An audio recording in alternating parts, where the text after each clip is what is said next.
สวัสดีครับผู้ฟังทุกท่านครับพบกับรายการรักสิ่งแวดล้อมทางสวทแพร่ FM 91 เมกะเฮิรตซ์ครับเช้าวันจันทร์ที่ 29 มิถุนายน 2569 อยู่กับผมแสวงเป้าเพชรเป็นผู้ดำเนินรายการครับกลับมาพบกับท่านผู้ฟังครับเริ่มต้นกันสัปดาห์สุดท้ายนะสิ้นเดือนมิถุนายนครับนะแป๊บเดียว มิถุนาแล้วเนาะผ่านครึ่งปีนะครับนะภารกิจหน้าที่การงานต่างๆนะครับนะบางคนบอกไวมากเนาะนะครับแป๊บเดียวนี่ก็ผ่านอีกเดือนหนึ่งแล้วเนาะเดือนหน้านะเดือนหน้ามีวันหยุดเยอะ มีวันหยุดราชการหลายวันเนาะแต่บางคนก็บอกไม่หยุดนะมีภารกิจหน้าที่แต่ว่าถ้ามีการทำงานต่างๆเนี่ยแล้วก็มีก็เรียกมีสภาพแวดล้อมที่ดีอากาศดีนะเย็นไม่ถึงกับร้อนมากไม่ทำให้ร่างกายเราเรียกว่าไม่สดชื่นเนี่ยนะคือทำงานแล้วมีความสบายใจเนาะนะครับมันก็ทำให้เหมือนกับเวลาเนี่ยมันผ่านไปเร็วนะครับนะผ่านไปเร็วนะเหมือนกับวิ่งเลย วันนี้พบกันนะกับช่วงเวลาของรายการรักสิ่งแวดล้อมครับนะก็มิถุนายนเนาะแล้วก็ว่ากันว่าเรื่องของภูมิอากาศโลกเนาะภาวะเอนิโยเนาะอากาศเปลี่ยนแปลงต่างๆนะช่วงทั้งเสาร์อาทิตย์ที่ผ่านมานะดูเพจเกี่ยวกับสิ่งแวดล้อมไม่ว่าจะเรื่องแผ่นดินไหวนะสั่นสะเทือนไปหมดเนาะนะหลายจุดหลายที่นะครับนะเมื่อเช้าเห็นอีกข่าวหนึ่งเนาะที่ไหนดูเหมือนจะอิตาลีไหมนะถ้าจำไม่ผิดนะภูเขาไฟนะมีก็เรียกนะมีน่าจะปะทุขึ้นมาเนาะนะครับนะก็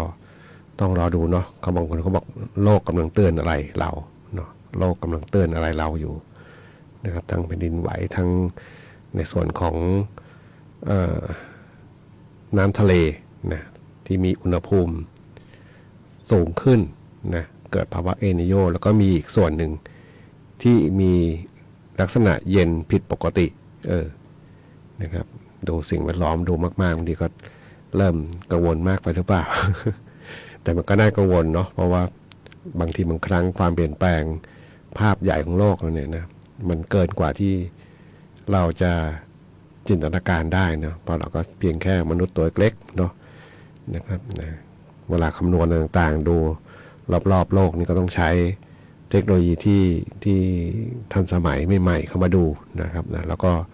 ประเมินนะครับนะประเมินผิดประเมินถูกก็ต้องมีบ้างแหละเนาะผิดบ้างถูกบ้างนะครับนะแต่ก็ต้องก็แล้วนะต้องใช้คำว่าดูแลสิ่งแวดล้อมนะเพื่อให้สิ่งแวดล้อมมาดูแลเรานะครับไม่ใช่เรา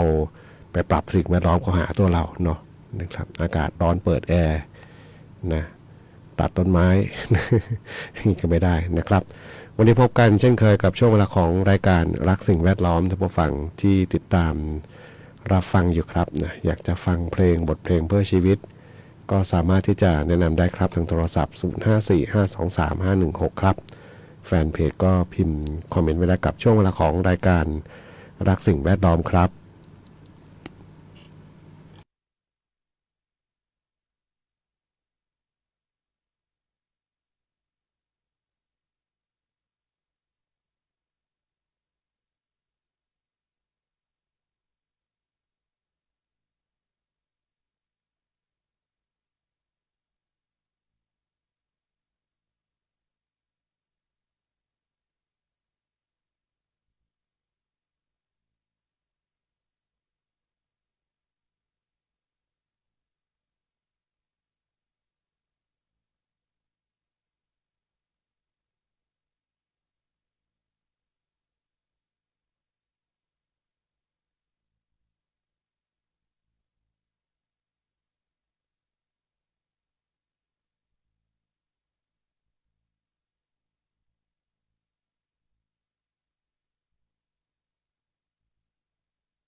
9:27 นาทีครับนะกับบทเพลงที่ท่านผู้ฟังถามถึงก็มาครับยังเหมือนเดิมนะของเสถียรทำมือน่าจะใช่นะเพราะพิมพ์คำค้นเพลงเนี่ยมีอยู่3ศิลปินขับร้องนะแล้วก็น่าจะคนละความหมายคนละเพลงกันนะครับมีนางหงาก็มีนะยังเหมือนเดิมเนี่ยแล้วก็มีเสถียรทำมือเนาะแล้วก็มีคุณกี้อลิสมันพงษ์เรืองรองก็มีเพลงยังเหมือนเดิมเนี่ยนะชื่อเดียวกันเลยนะแล้วมีใครอีกไหมนะนะน่าจะมีเท่านี้เนาะที่พิมพ์คำค้นในคอมพิวเตอร์นะครับนะก็ขอบคุณท่านฟังที่ติดตามรับฟังรายการรักสิ่งแวดล้อมทางสวทแพร่ FM 91 เมกะเฮิรตซ์ครับนะบทเพลงเพื่อชีวิตในช่วงเวลาตรงนี้ครับพูดถึงฝนฟ้านะเมื่อสักครู่พอดีเห็นโพสต์เตือนนะปภ.แจ้งเตือน43จังหวัดนะช่วงวันที่28มิถุนายนนะถึงวันที่3กรกฎาคมนะมีเยอะนะมีเกือบไม่มีแพร่แหละ ภาคเหนือเราไม่มีจังหวัดแพร่นะไม่มีจังหวัดอะไรอุตรดิตถ์นะลำปางลำพูนแล้วก็อุตรดิตถ์ไม่มีนอกนั้นนี่มีเกือบทุกจังหวัดเลยนะครับนะโซนภาคเหนือนะที่มีแม่ฮ่องสอนเชียงใหม่เชียงรายพะเยาน่านตากกำแพงเพชรพิษณุโลกพิจิตรเพชรบูรณ์นครสวรรค์และอุทัยธานีนะล้อมทั้งโซนเมืองแพร่ลำปางมาเลยนะเรื่องของระวังนะเรื่องของน้ำป่าไหลหลากน้ำท่วมฉับพลันนะน้ำท่วมขังดินโคลนถล่มนะครับถ้าเป็นภาคใต้ก็จะมีลักษณะของคลื่นลมแรงนะครับนะการติดตามสถานการณ์ต่างๆนะครับนะซึ่งเป็นข่าวโดยทางนายธีรพัฒน์คัชมาศนะครับอธิบดีกรมป้องกันและบรรเทาสาธารณภัยนะครับนะก็แจ้งเตือนเนาะเพราะว่าเรื่องของฝนตกหนักนะบางพื้นที่นะที่อาจจะมีเกิดขึ้นนะครับก็เป็นเข้าใจว่าเรื่อง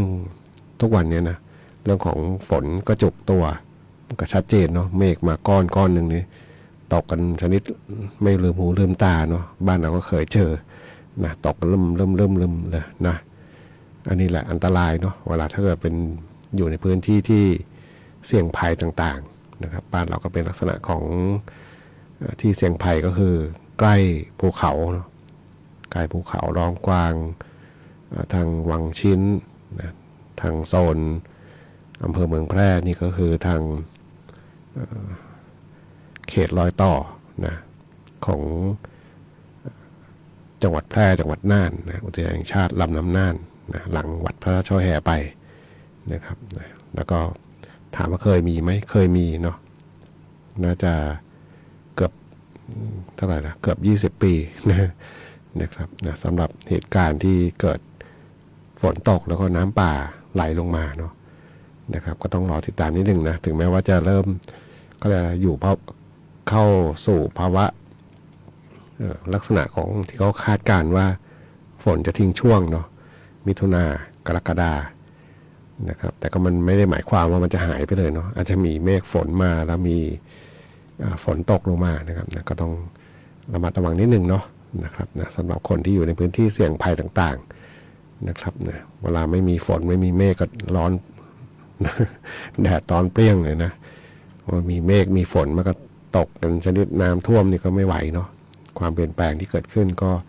ส่งผลกระทบกับชีวิตเรานี่แหละนะครับไปฟังเพลงกันต่อครับนะกับงานเพลงที่ท่านผู้ฟังได้ทำถึงเข้ามาในช่วงเวลาของรายการรักสิ่งแวดล้อมทางสวทแพร่ FM 91 เมกะเฮิรตซ์ครับ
กับบทเพลงที่ได้รับฟังจบลงไปครับกับกลายของมะลิหัวหน้า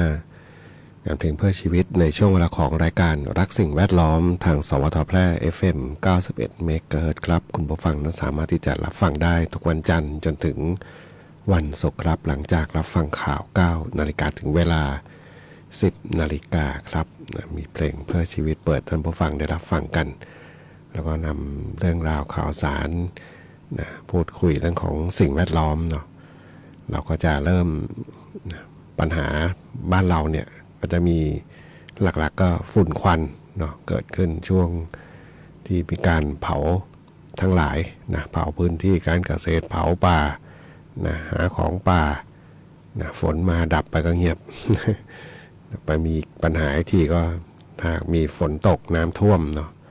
ก็จะมาพูดถึงอีกสักครั้งหนึ่งนะครับแต่บางทีก็ลืมไปว่า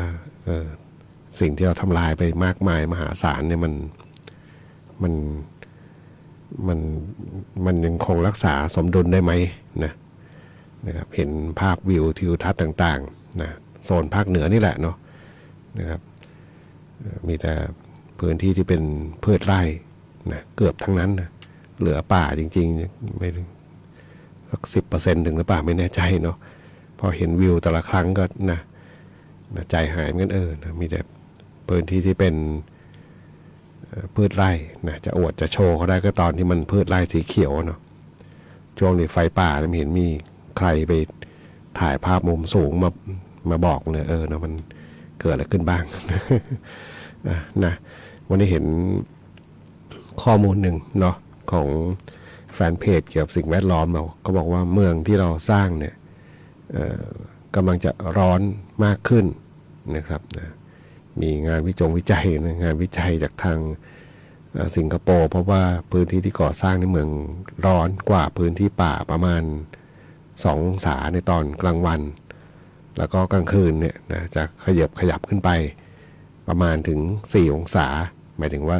ร้อนกว่าโดยทั่วไปนะครับพื้นที่ที่ก่อสร้างทั้งหลายเนี่ยนะครับก็จริงนะเนาะเพราะว่าต้นไม้เนี่ยมันจะให้ความเย็นนะต้นไม้เนี่ยน่าจะเป็นสิ่งเดียวในโลกเนาะที่ทำงานเหมือนกับเก็บกวาด เหมือนกับอะไรเนี่ยฟอกอากาศเนาะเหมือนกับทำสิ่งที่มันสัตว์อื่นๆสิ่งมีชีวิตอื่นๆทำให้เกิดมลพิษแล้วต้นไม้เนี่ยช่วยทำให้มลพิษเหล่านั้นกลับคืนมาดีนะ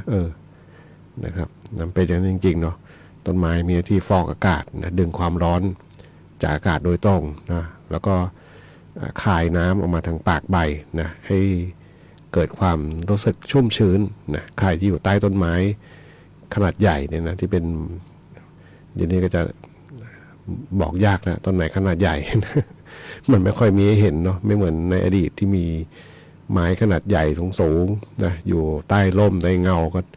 ฉ่ำเย็นนะมันไม่ร้อนนะเพราะต้นไม้ก็อย่างน้อยก็บังแสงจากด้านบนสูงไว้เนาะไหนจะมีเรื่องของการ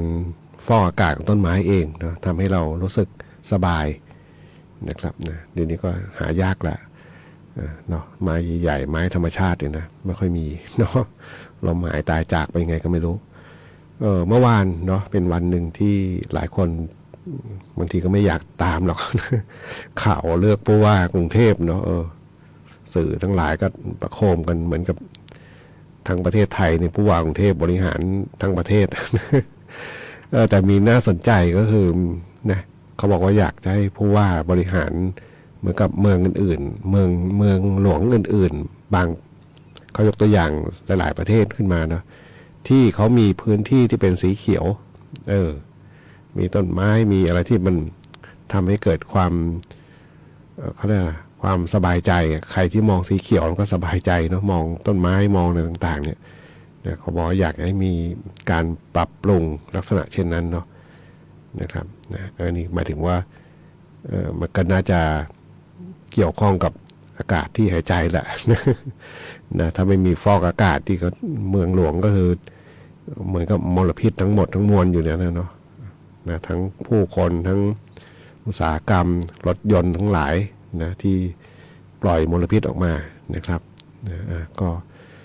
เมื่อวานก็เลยได้อย่างน้อยก็มีคนที่ก็ยังคิดถึงต้นไม้อยู่ ไปฟังเพลงกันต่อครับนะสำหรับบทเพลงที่ท่านผู้ฟังถามถึงเข้ามาชาวนาลายของ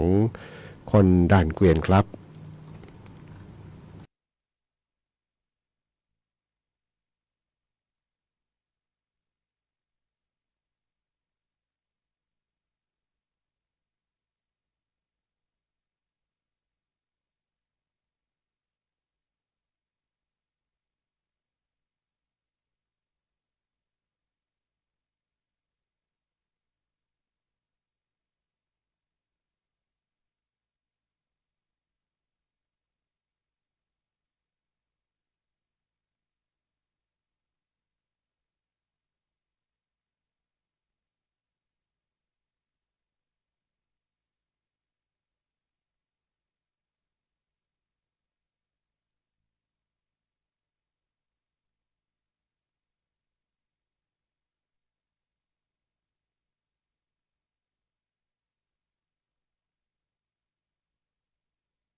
9:55 นาทีครับกับช่วงเวลาของรายการรักสิ่งแวดล้อมทางสวทแพร่ FM 91 เมกะเฮิรตซ์ครับนะดูพยากรณ์อากาศเห็นประกาศเตือนฉบับที่6นะระหว่างวันที่29 มิถุนายนก็คือวันนี้นะถึงวันที่3 กรกฎาคมครับนะประเทศไทยจะมีฝนเพิ่มขึ้นมีฝนตกหนักถึงหนักมากบางแห่งโดยเฉพาะบริเวณภาคตะวันออกและภาคใต้ฝั่งตะวันตกครับนะก็จะมี2โซนเนาะที่เตือนนะเรื่องของฝนฟ้าคะนองคลื่นสูงนะ